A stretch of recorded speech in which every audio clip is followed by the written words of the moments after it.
matchup, guys, we can't really play alone isolated because of Reaper. Reaper's gonna make our lives really hell here, so here it is, as expected.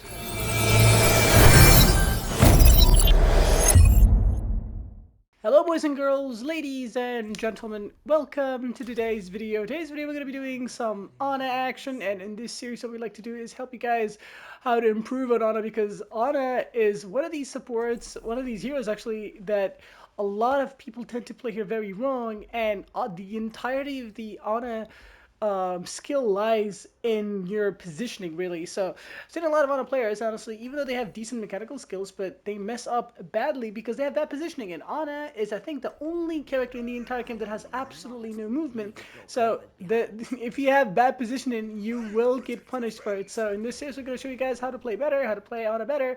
And I know somebody's going to ask me this in the comment section. So these are my Ana settings for this video, so feel free to pause and take a screenshot if you'd like. And yeah, I mean, in this matchup, we want to we're going to literally focus on the Zenyatta. Zenyatta cannot die. Zenyatta and the Reinhardt, obviously. And Ana Zenyatta is a very greedy team comp. And the reason why it's really tough to execute, because this really puts a lot of pressure on the Ana. If the Ana can handle this pressure, never ever run this team comp, because Ana has to do a lot of healing here to maintain the position of her team, because the team will give up space if they have, if they're taking damage. So because we don't have that support that kind of heals off the a poke damage, so we have to do that. All right.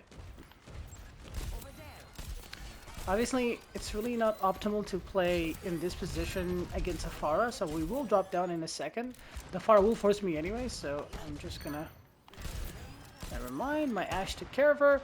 So yeah, and always, guys, your entire game side really depends on the matchups, when to know for offensive and defensive nades, and having good position also makes you not, because if you have bad position, you're going to take a lot of unnecessary damage, and when you take unnecessary damage, you have to use abilities on yourself to heal yourself, like your nade.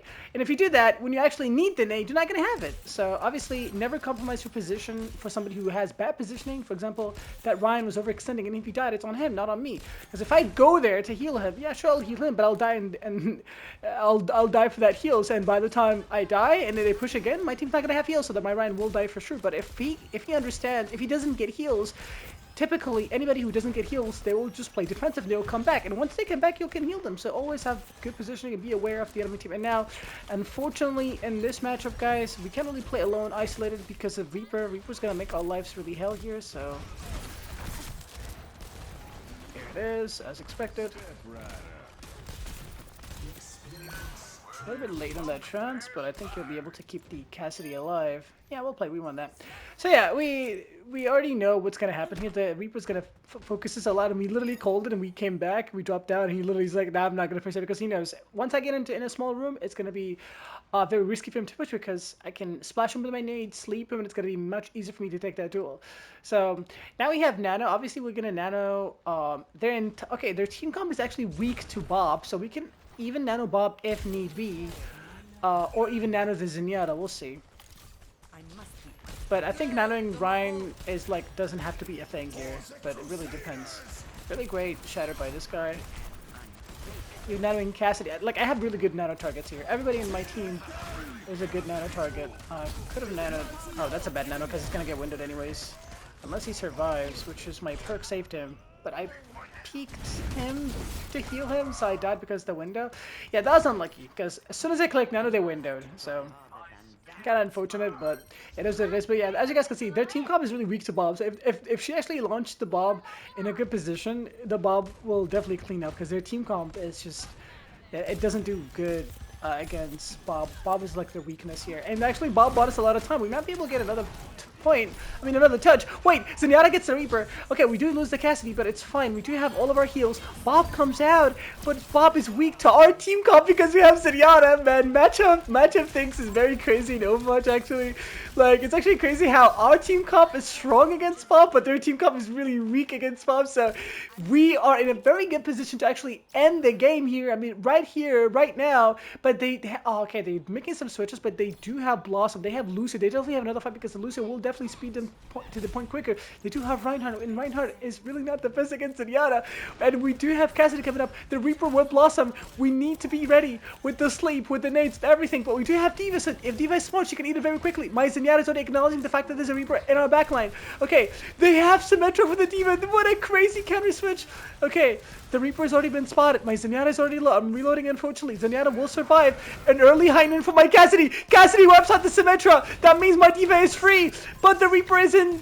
Oh, the Reaper is running ham. No sleep from me because I suck. And they see 9. And he's going to blossom, obviously, because he faded. And you guys know what the ritual says. If you fade, you have to blossom. There.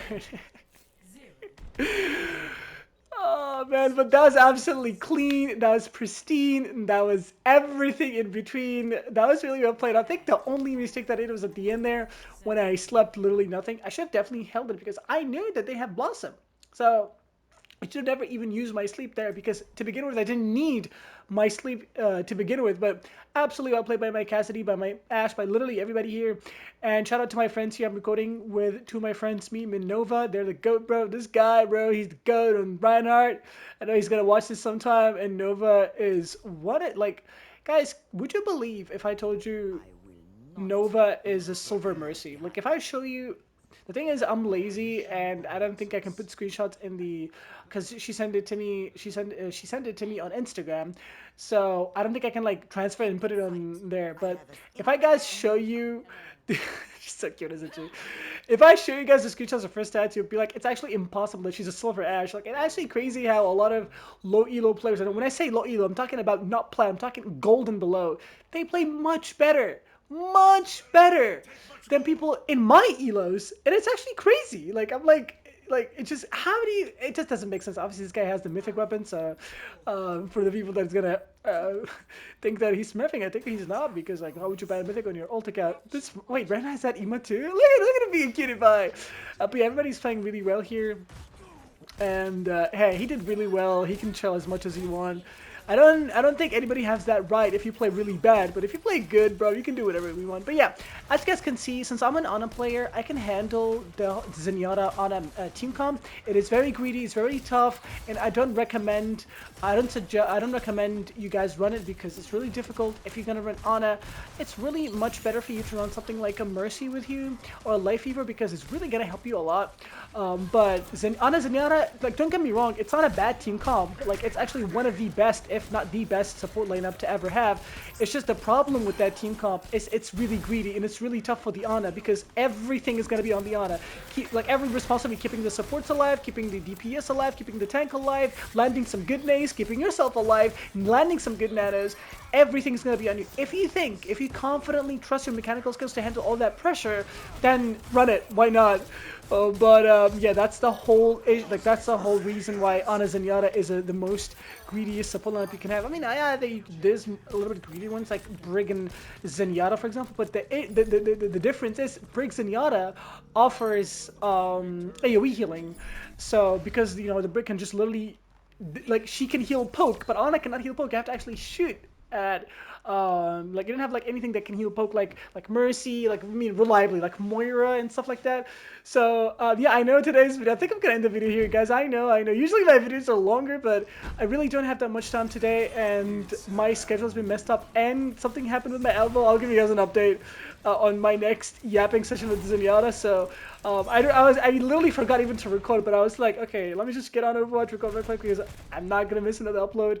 But yeah, I think I'm gonna end it here, and I'm sorry that the video is a little shorter than usual, but we'll make it up for you guys. You know me, my videos, I'm a yapper, bro. If there's anything that I can do reliably and confidently and good at is yapping for minutes.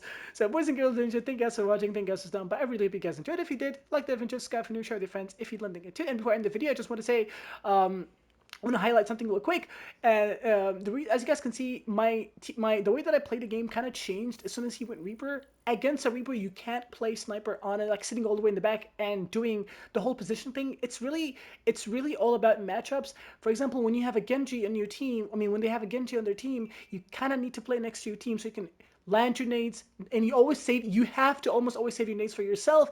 And you can't be playing all the way in the back. Same thing with Reaper. Reaper is like the one thing that you cannot. Obviously, against a Genji, I'm more than confident sometimes to literally hold in the back because I can trust myself, but Reaper is a little bit difficult.